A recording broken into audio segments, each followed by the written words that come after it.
Film redeeming love Michael नाम के एक किसान लड़के की कहानी के साथ स्टार्ट होती है, जो कि काफी ज्यादा धार्मिक है। हर दिन चर्च जाने वाले माइकल को ये उम्मीद होती है कि गॉड उसे शादी के लिए बहुत ही अच्छी लड़की से मिलाएगा, जो कि उसी की तरह धार्मिक होगी। लेकिन माइकल के लिए गॉड का प्लान कुछ और ही होता है। एक दिन जब वो बाजार जाता है, तब उसे एक बेहद ही खूबसूरत लड़की दिखती है, जिसकी खूबसूरती देखकर पहली नजर में ही माइकल को उससे प्यार हो जाता है। माइकल अपने एक दोस्त से उस लड़की के बारे में पूछता है, जिस पर उसका दोस्त बताता है कि इस लड़की का नाम एंजल है, जो कि इस शहर की सबसे मशहूर प्रोस्टिट्यूट है। ये सुनकर माइकल उदास हो जाता है, क्योंकि उसे लगता था कि उसे एक ऐसी लड़की मिलेगी जो संस्कारी और धार्मिक हो, लेकिन यहाँ तो एक प्रोस्टिट्यूट से उसे प्यार हो जाता है। काफी सोचने के बाद माइकल इसे भी भगवान की मर्जी मानकर एंजल को अपना बनाने के मिशन में लग जाता है। माइकल अपने दोस्त से पूछता है कि वो एंजल को कैसे मिल सकता है, जिस पर उसका दोस्त उसे बताता है कि एंजल इस शहर की सबसे खूबसूरत प्रोस्टिट्यूट है, इसीलिए उसके साथ एक रात गुजारने के लिए लोगों की लंबी कतार लगी होती है, और ये मौका सिर्फ उसी को मिलता है जो सबसे ज्यादा पैसा देता है। इसके बाद कहानी फ्लैशबैक में जाती है, जहाँ हम एंजल का बचपन देखते हैं, जिसमें हमें पता चलता है कि एंजल का रियल नेम सारा है। उसकी माँ एक साधारण महिला होती है, जिसका शहर के एक रईस इंसान के साथ नाजायज संबंध होता है। इसी नाजायज संबंध से सारा का जन्म होता है। चूंकि सारा गलती से पैदा हो गई थी, इस वजह से उसका पिता उससे नफरत करता है। ये नाराजगी और नफरत इस कदर बढ़ जाती है कि एक दिन सारा का पिता उसे और उसकी माँ को अपने घर से निकाल देता है। कमाई का कोई और रास्ता न होने के बाद सारा की माँ अपना और अपनी बच्ची का पेट पालने के लिए जिस्म फरोशी के धंधे में उतर जाती है।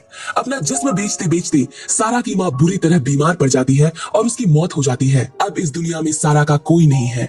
इस बात का फायदा उठाकर शहर का एक शख्स उसे अपने साथ रेड लाइट एरिया में ले जाकर बेच देता है। कहानी कुछ साल आगे बढ़ती है। 8 साल की सारा अब बड़ी होकर टीनेज पर पहुंच चुकी होती है, और उसका नाम सारा से बदलकर एंजल रख दिया जाता है। अब हर शाम खूबसूरत एंजल की बोली लगती है, और जो शख्स सबसे ज्यादा पैसा देता है, उसे एंजल के साथ रात गुजारने का मौका मिलता है। एक रात एंजल का पिता उसके साथ रात गुजारने आ जाता है। अनजाने में ही वो अपनी बेटी के साथ संबंध बना लेता है, और फिर जब उसे पता चलता है कि एंजल उसकी अपनी बेटी है, तब वो खुद को गोली मार लेता है। इस घटना के बाद एंजल भी उस जगह से भाग जाती है। एंजल वहाँ से भागने में तो कामयाब हो जाती है। दूसरे शहर में जाने के बाद उसे कोई नौकरी नहीं मिलती और खाने के पैसे भी नहीं होते, जिसके बाद वो फिर से जिस्म फरोशी का धंधा शुरू कर देती है। अब यहाँ हम देखते हैं कि एंजल खिड़की से बाहर का नजारा देख रही होती है। उसी समय माइकल भी एंजल को देखता है। एंजल की खूबसूरती पर माइकल इस कदर फिदा हो जाता है कि वो अगले ही दिन 2 गुने पैसे देकर एंजल से मिलने उसके कमरे में चला जाता है। कमरे में जाकर माइकल एंजल से कहता है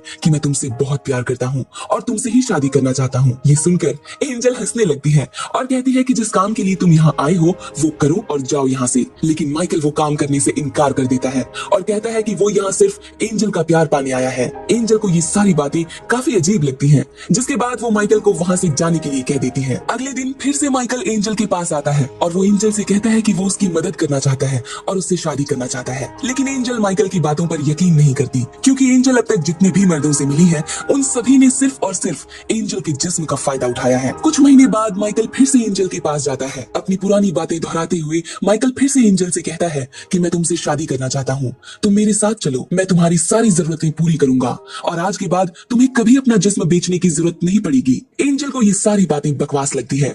वो कहती है कि तुम मेरे साथ संबंध बनाना चाहते हो तो बनाओ, और नहीं तो यहाँ से निकल जाओ। लेकिन माइकल कहता है कि वो शादी से पहले उसके साथ संबंध नहीं बनाएगा। माइकल से पीछा छुड़ाने के लिए एंजल अंत में कह देती है कि तुम जैसा एक साधारण किसान कभी भी मेरा दिल नहीं जीत सकता।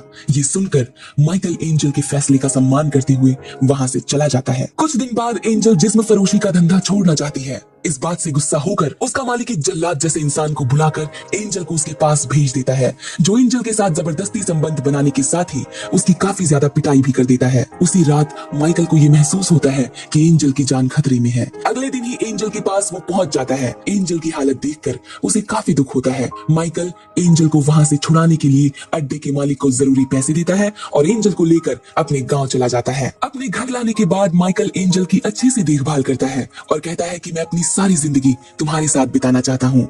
माइकल के इस प्यार को देखकर एंजल हैरान रह जाती है। वो सोचती है कि माइकल जैसा अच्छा इंसान एक अच्छी लड़की डिजर्व करता है, ना कि उसके जैसी कोई प्रोस्टिट्यूट। धीरे धीरे दोनों के बीच नजदीकियां बढ़ने लगती हैं। कुछ दिनों बाद माइकल के घर पर उसका भाई पॉल आता है। माइकल एंजल को अपनी पत्नी के रूप में पॉल से मिलवाता है। एंजल को यहाँ देखकर पॉल हैरान हो जाता है, क्योंकि वो जानता है कि एंजल एक प्रोस्टिट्यूट है। माइकल के घर से बाहर जाने के बाद पॉल एंजल को कहता है कि तुम माइकल के लायक नहीं हो।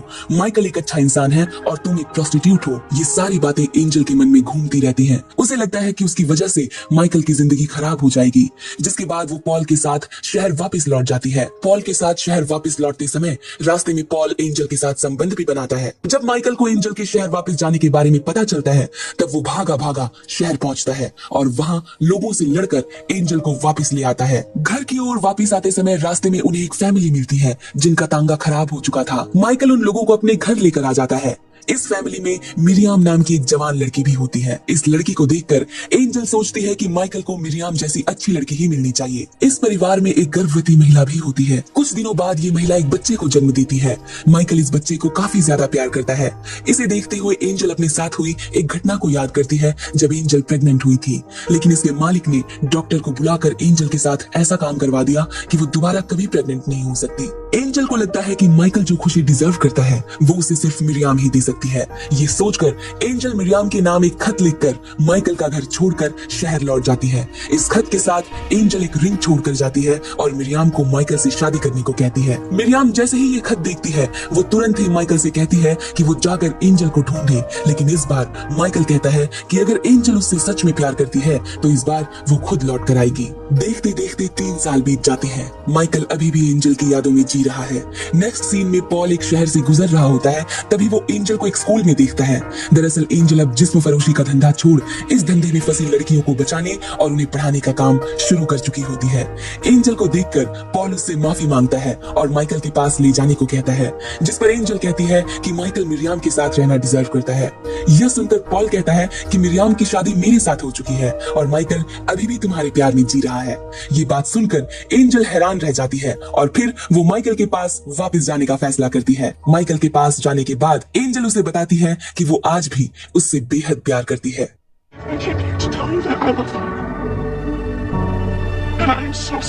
लंबी जुदाई के बाद दोनों एक दूसरे से मिलकर बहुत खुश होते हैं और फिर अंत में हमें माइकल और एंजल के साथ एक छोटा सा बच्चा भी दिखाई देता है जो कि इन दोनों का ही होता है।